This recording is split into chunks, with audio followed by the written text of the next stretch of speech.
Okay, hi everyone. This is part two of the Belgrade campaign. Um, in our last game, we had one engagement. The Ottoman garrison commander here in Doboj in northern Bosnia or Herzegovina advanced. There was an engagement June 8th, and then he defeated the Hungarian force, and they moved June 10th. And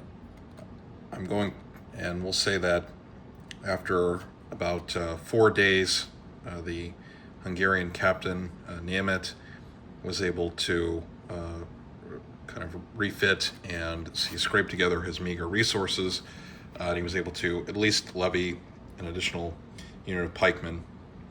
Now, the Ottoman force did gain some additional troops. Iskender Bey, thanks to his valor in the previous battle, was able to get some more Timariot cavalrymen with lances, and since we're playing Pikeman's Lament, these will be gallopers.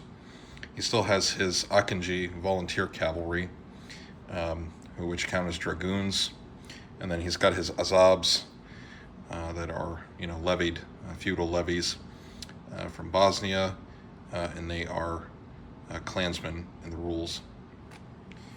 Now, when I decided for this campaign, I decided to just continue with these two characters we made. If this was more multiplayer, or not more, it's not a good wording, but if this was multiplayer, I would actually have the other, I would actually game out the other engagements, but I feel like since we've got two characters in Pikeman's Lament, it's better to just war game out one kind of vignette of it. And if you're new to this series, well, watch the earlier parts, but just quickly, I am wargaming out basically kind of the opening moves of the Belgrade campaign. Süleyman is moving up with the main army. They're going to go for Sabac or Sabac. I'm not sure how to say it correctly, but anyway. But in the meantime, starting on June 1st, the command was sent to the Beys of Bosnia, that's the Ottoman forts marked in red, to move out and begin to harass the border here in southern Hungary, to take troops away from Belgrade. So what we're gaming here is, will these border forts, the Hungarian ones marked in blue, will they be able to push these kind of raiding elements back and maybe get additional troops to the actual siege? So when I do game the actual siege of Belgrade out, there'll be a chance to roll for extra reserves, or since I kind of have a small miniatures collection as it is, relatively, would the besiegers be able to kind of regenerate kind of if a unit is casualties. So our story today, Iskender Bey, he's in the blue cavalry unit with the light blue. They have moved up into the frontier of the southern kingdom of Hungary. Hungary is a great wine country, so he has decided to take his men. Now, these Akinjis were not paid, and they're not feudal holders, so they need loot. So they're trying to go into Hungary, loot whatever they can, take slaves perhaps, and just keep harassing, following the Sultan's command. And now our Hungarian captain, he's leading the light cavalry unit here, gallopers for Pikeman's Lament purposes. He has decided to stake up a defensive position next to, well, we have a feline commander here today, but Captain Németh has decided to stake up a defensive position near this agricultural estate, and that's the setup for the battle. So I'll go ahead and begin turn one, and we will see what happens. Okay, so Ottoman turn one is complete. So all of the Ottoman elements on the flanks and the Azabs were able to move up in good order. What I'm trying to do is play a little bit like an Ottoman commander. So the lance cavalry hung back, and typically one of the goals of the Ottomans, especially in this period when the Europeans were using more like heavy cavalry, like armored, this would be gendarmes, armored knights basically still, would be to try to suck the knights into the middle and get them to get bogged down, so the kind of the Spahi could deliver the we lost a spear here, could deliver a kind of fatal blow. But I think we'll see. But I think because Captain Németh has a more modern army for the time. He's got pikemen, he's got arquebusiers, so we'll see what happens. But that's Ottoman turn 1, and just another bit of context. So the I'm only doing these for 6 turns, and in Pikeman's Lament, if you fail an activation, your turn, the player turn ends. So I'm just going to go for 6 turns and then see what the outcome is, because theoretically this could go on for a really long time. I'd like to keep these more concise. So Ottomans move up in good order. Now we'll see what the Hungarians are able to do. Okay, so in the first Hungarian move, the musketeers here fired their first volley into the Azabs here, inflicting 4 casualties. I'll just add another note. I am playing Pikeman's Lament, but I'm not using the literal figure count for each unit indicated in the rules, but I am using the 12 casualties that each unit has in the per the rules of, you would have 12 figures in a unit for foot. Anyway, so they unleashed a volley, although the Azabs did hold. So now let's see what the Hungarians can do in their next activation. So the Hungarian turn has ended quite inauspiciously. The musketeers here did not succeed in their activation to fire at these Akinji. So that means game turn 1 ends, and it's back to the Ottomans who did win the initiative, and I think I may not have mentioned that at the beginning.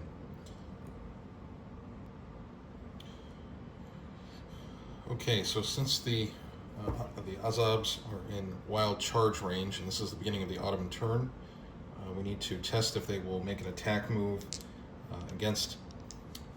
I think they're going to go for the pikemen directly in front. That's kind of their job, or was their job, just to sort of push through. So let's see. They will need a 5+, and they get 6 and 4 for 10, so they make it. And they are going to just, let's see, their movement is 8, so they can go 4 inches. So they're just gonna smash into this pike unit.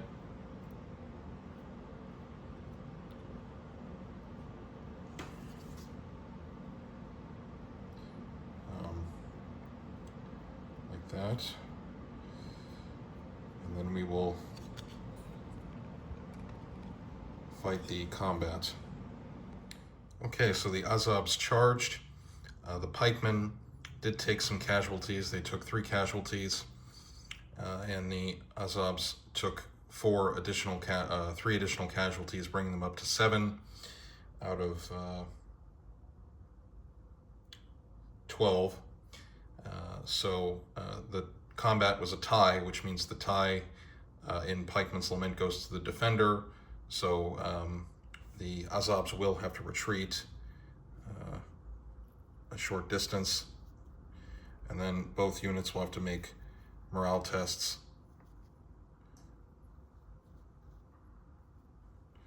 So rolling for the Azabs, they get 10 minus 7 is 3, which I believe makes them shaken, or not. I don't think that's the verbiage that they use, but they did not succeed, and so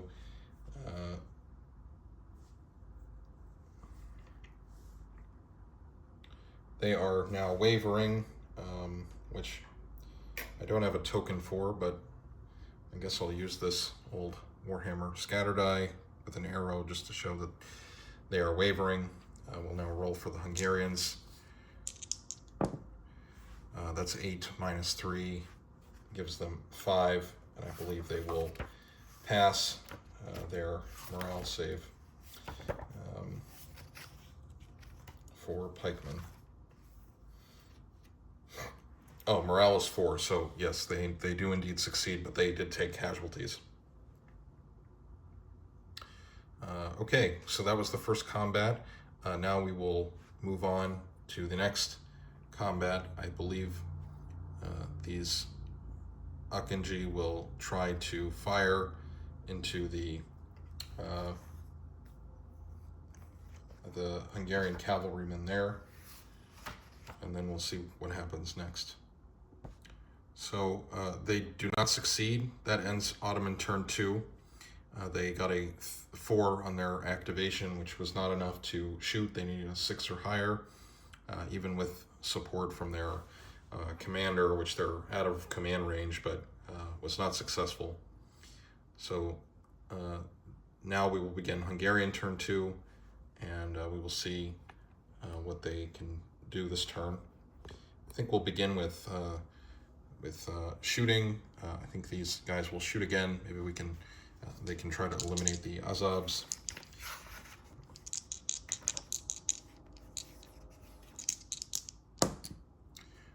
So that's a 4 on the dice, and oh, well, they are in command range because their commander's right next to them, so they get a +1, and well, they still need 7+ to activate to shoot, so they're not successful. So turn 2, things get kind of bogged down for both sides, and then now we will move on to turn 3. Okay, so the Akinji, the light cavalry here, tested successfully to fire their bows into the Galloper cavalry there, so they will need a 6+, well, no, shoot. They will need a 5+ to hit, so I'll go ahead and let those go ahead and roll. 5 plus 1, 2, 3. Okay, only 1, so they scored 3 hits, so that only means with the Gallopers having stamina, let's see, stamina 3, so that only means 1 successful casualty on the Gallopers. We'll go ahead and roll there.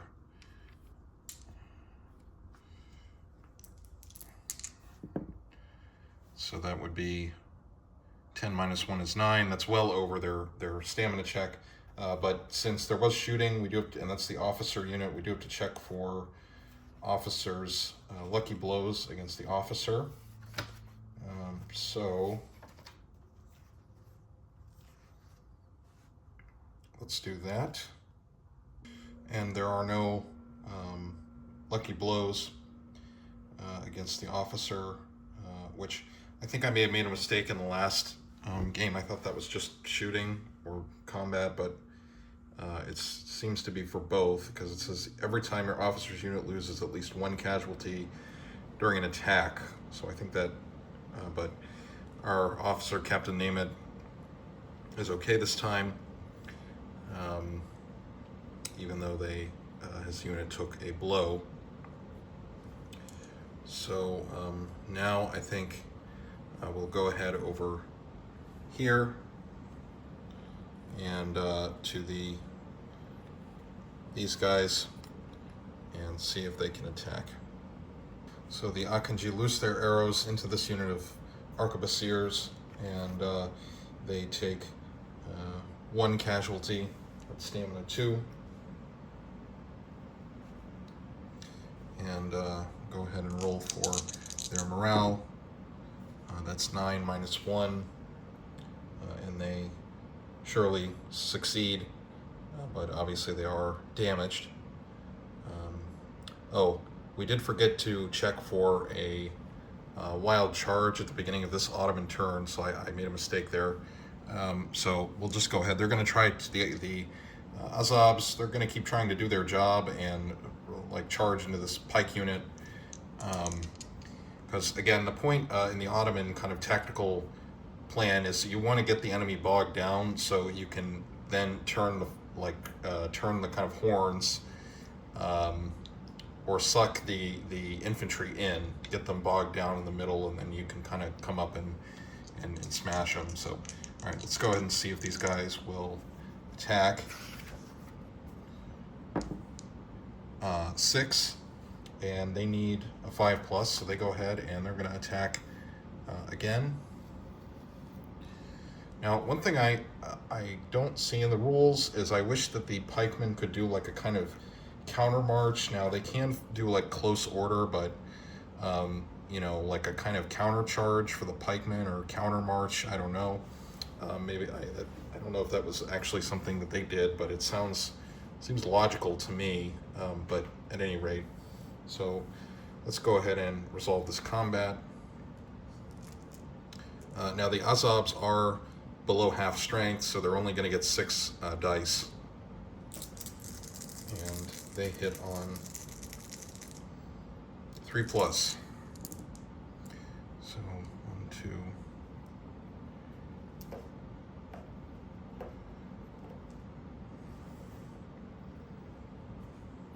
So they land another casualty on the pikemen.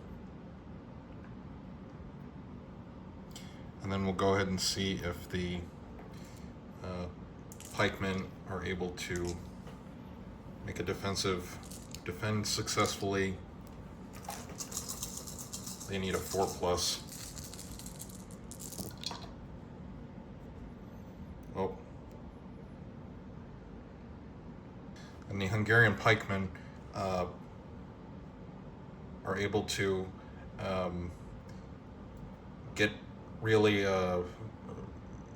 inspired, and they lower their pikes. They push into these Azovs and crush them, and that deals 1, 2, 3, 4 additional casualties, bringing the Azovs down to 2 men.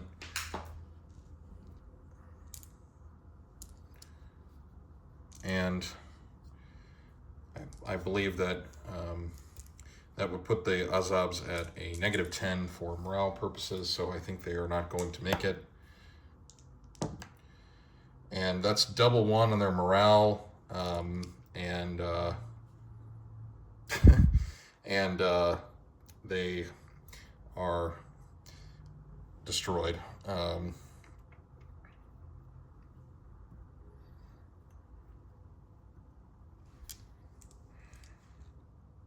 Now, because of a morale check, our pikemen are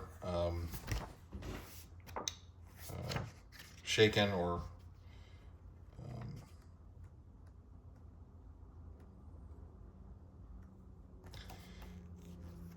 will need to be rallied on the next turn. And I needed to do that for the Azovs, I think, but I forgot. So that's another mistake if you're tracking. But anyway, so that's the initial Ottoman attack. So let's see what they can do next. I think the Akinji here will try to fire their bows again at these knights. So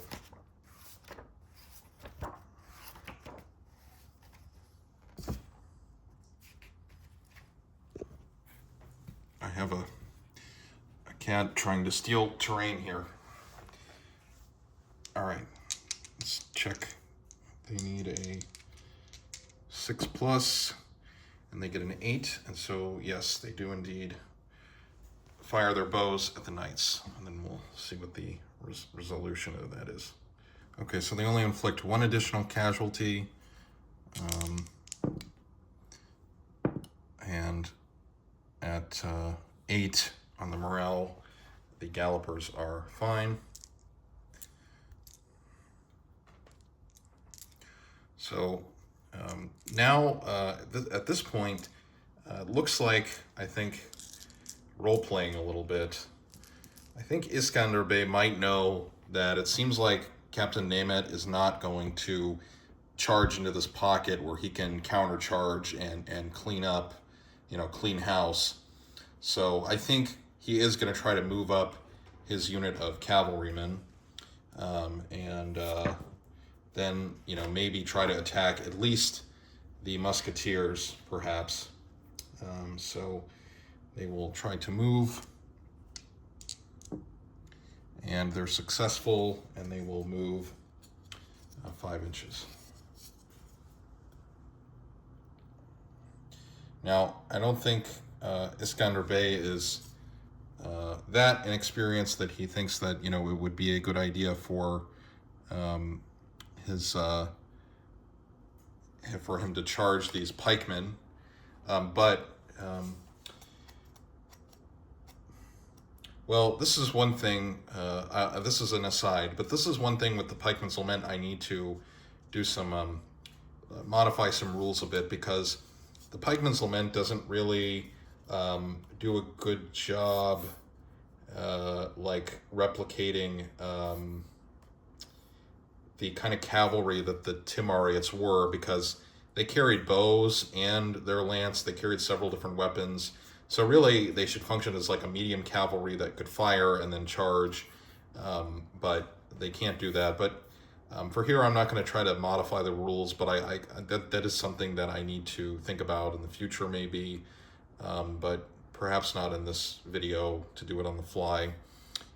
So they move in good order, and the ones in the rear, I think, will also try to advance 8th. They do so successfully, and they will advance behind their lord. And then I think over here, these Akinji will fire their bows again. Try to. That's successful, and then we will resolve the shooting. So these arquebusiers once again are peppered with arrows, and they will have to see if they hold their ground. That's a 6 minus 3 is 3, and their morale value is 4, so they do not succeed. They are also now wavering, which I do not have a die to mark or a token, but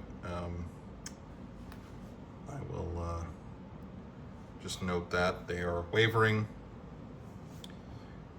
and that will be, I believe that will be all of the Ottoman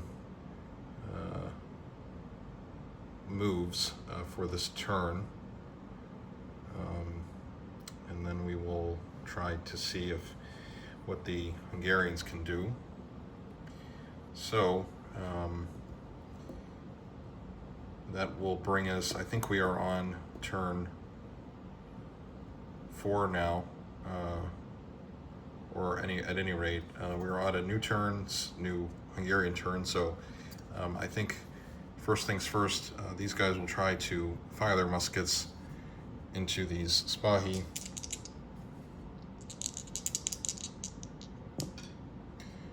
They do not activate, thus ending the Hungarian turn. So now we are back to the Ottomans, and we will commence with an attack. They're going to try to charge these guys. Now, I'm not sure. I don't think we can do some kind of like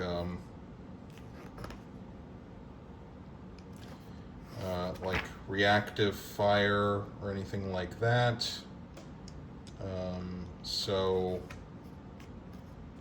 they're going to just charge into these arquebusiers.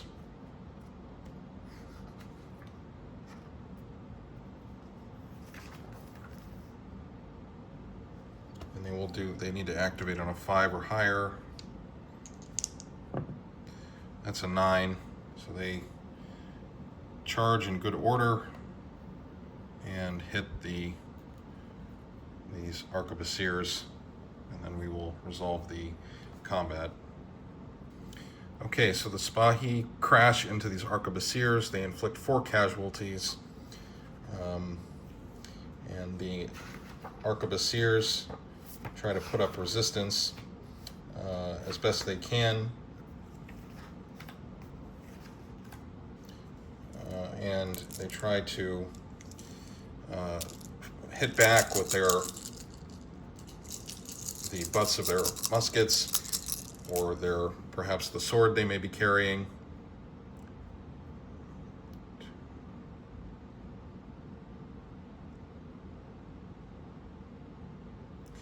And they do, in fact, inflict 1 casualty on the Spahi.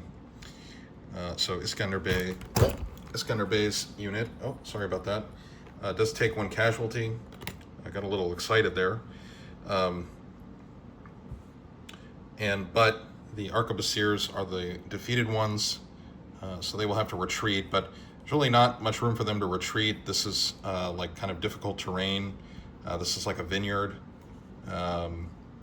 So they will go ahead and do a morale check.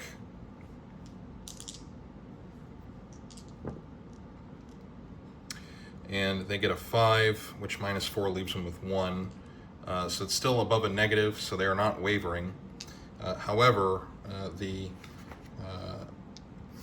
it says Galloper cavalry has to do a mandatory follow-up.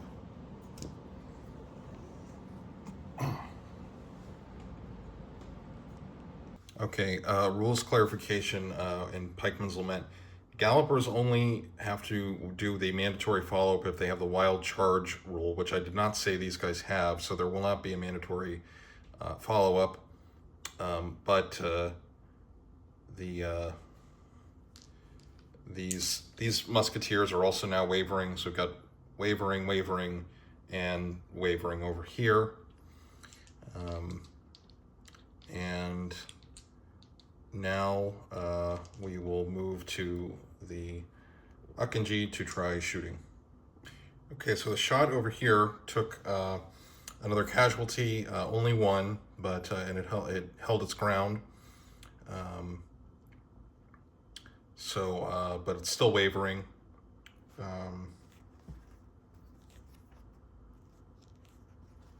But actually, I need to, so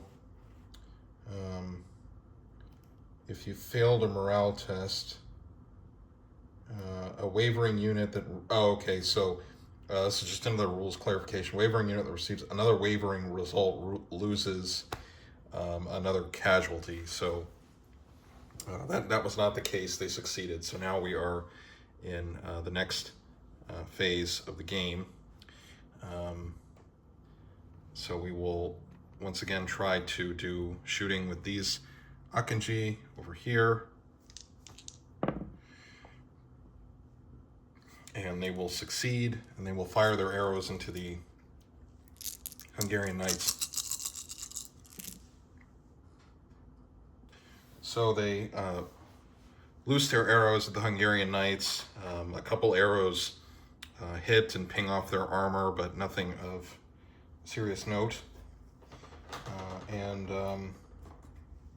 I believe that ends turn. Well, not quite. I mean, these guys could move up. I think these guys will actually move into position will try to move into position to make a charge. And with a 6, they do it. So, and you know, they are like Ottoman cavalry, so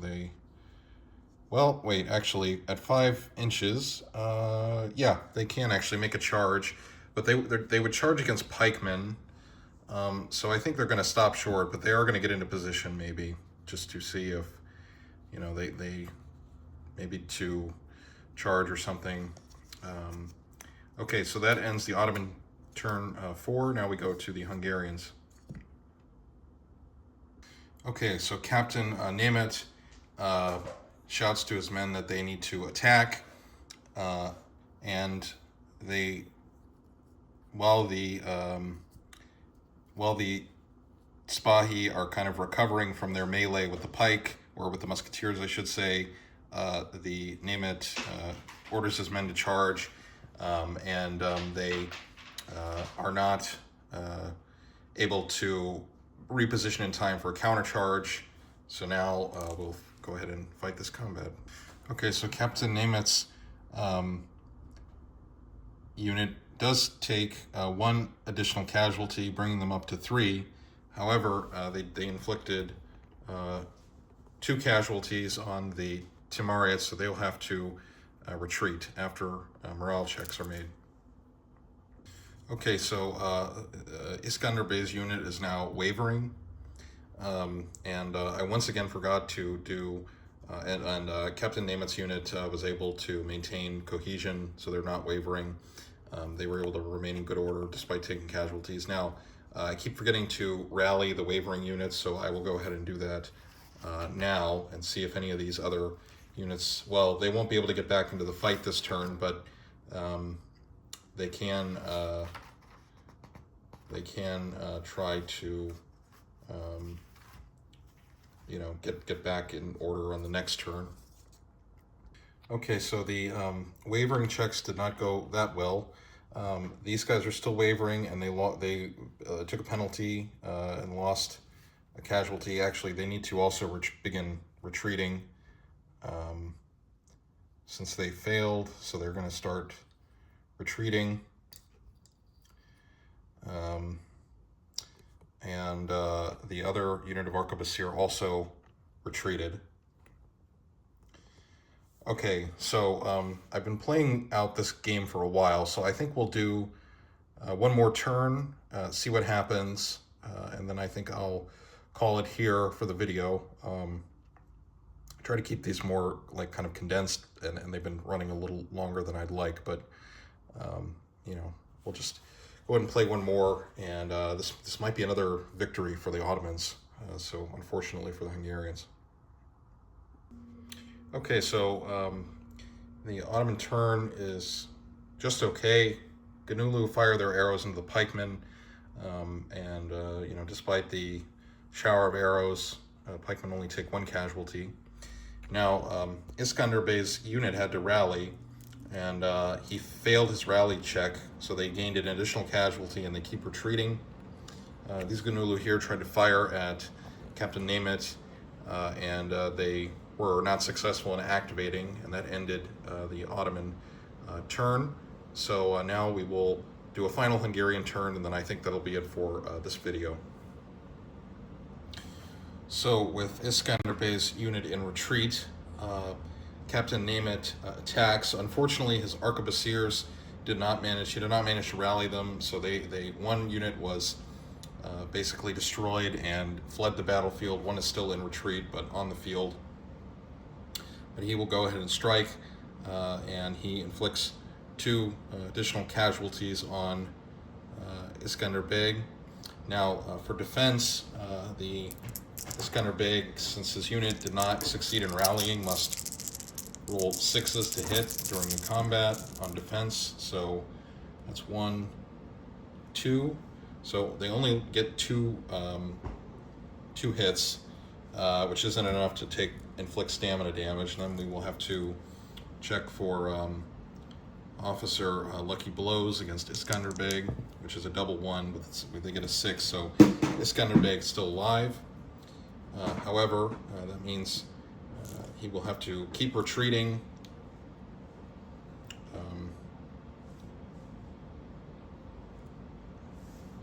And I think I'm going to call it there. Well, I could continue. I mean, we still have these cavalrymen in the fight. But I think with Iskender Bey, he's retreating. He's the commander. And I think with him fleeing, most of the men will see that and start to kind of retreat, but in good order. These other guys, because they didn't take very many casualties. But on the other hand, the Hungarian captain is, his forces took another beating. So this is kind of another stalemate. Now, I guess for the Hungarian captain, despite losses, the Ottomans did not advance in the farmhouse, and he did defeat the Iskender Bey in combat a few times. So another kind of mixed result. But I guess here is where I would make a kind of a historical interjection with the kind of combat, these sort of border combats that I've studied. They were often like this, sort of inconclusive. There weren't very many decisive victories because later in the century, so like in the 1580s in Hungary, you have more, this stuff is going on all the time. And it would be counter raid. So even if one side was able to sort of get the upper hand for a moment, the enemy, whoever the enemy was in that case, would, often manage to come back, the next time. But strategically for the Ottomans, I think what we could see here is the kind of advantage that this sort of thing had specifically for the Ottomans, because in a strategic sense, I think what this is doing is it's still keeping the Hungarian captains bogged down, because even if Iskender Bey is repulsed this time, Captain Németh knows he's still kind of in the area, and he has to stay here because now he will think, role-playing a bit, if he leaves, this farm country is open to Ottoman devastation. So even if he probably knows that there's a big Turkish attack incoming, he can't really leave his post to go support Belgrade, because that would open the countryside up to devastation. So really kind of a mixed bag result for both sides. I could keep playing, I know that, but I'm trying to keep the videos watchable, and trying to cut as much as possible. So if you watched to the end here, thanks for watching. I appreciate it, and I'll keep. I think we'll do one more of these kind of small battles, and then I think I want to get the siege on the table soon. Got to do some more painting for that, but that is coming up. All right, so let me go ahead and close out there. Thanks for watching, and I'll talk to you in the next video.